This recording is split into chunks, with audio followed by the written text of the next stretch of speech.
Once again, happy morning kanatong tanan. Okay, nindot kay itong speaker kay Kusog. Therefore, di kita kinanglan gamit o singgit. No? Ang ato ang volume karon pwede na to siya painayan. Kanya, kamo nga naminaw, gusto mo nga to, pwede na gamay. So, ato ang i-adjust ang ato ang volume. Okay? So, once again, happy morning kanatong tanan. Are you happy today?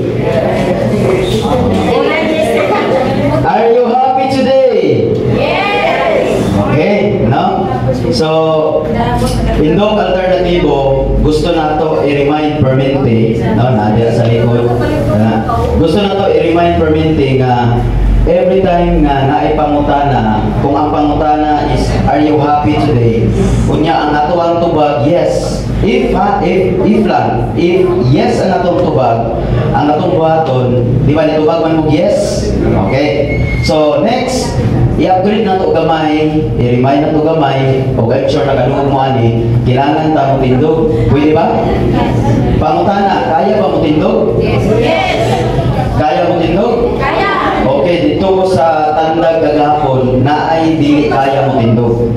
Kung mo tindog siya, kinahanglan agad, ana, hinay-hinay, kaya matumba siya. Why? Because naigo na siya sa stroke. Therefore, if kaya na ito mo tindog, kailangan ta mo tindog. Pwede na? Pwede! Pero ugno imong tubag ay mo tindog. No? So, pag yes, mo tindog, tapos itaas sa kamot. Kaya ang kamot mataas, ana?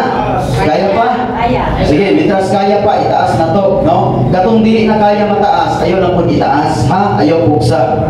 Okay, next, dapat ning yes ka na nakasmile. Okay?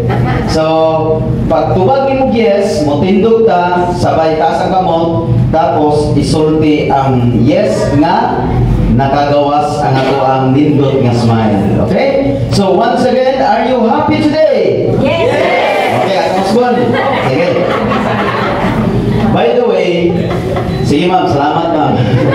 Okay, by the way, pag happy ka o excited ka, paspas ang tubag or hinay? Paspas. O, sige. Tapos, pag happy ka o excited ka, kusog or hinay?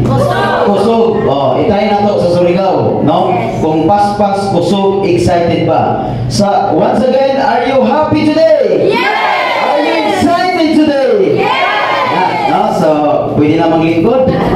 No? Wala pa gani na uman o pangutana, pero nitindog na. Oh, dapat uban, wala pa nilingkod. Oh, ibig sabihin mo na siya ay super excited. Ha? Gusto lang na ako i-remind sa inyo ha, nga kapag excited ta, kapag malipayon ta, nindot kayo ang reflection sa tuwang lawas.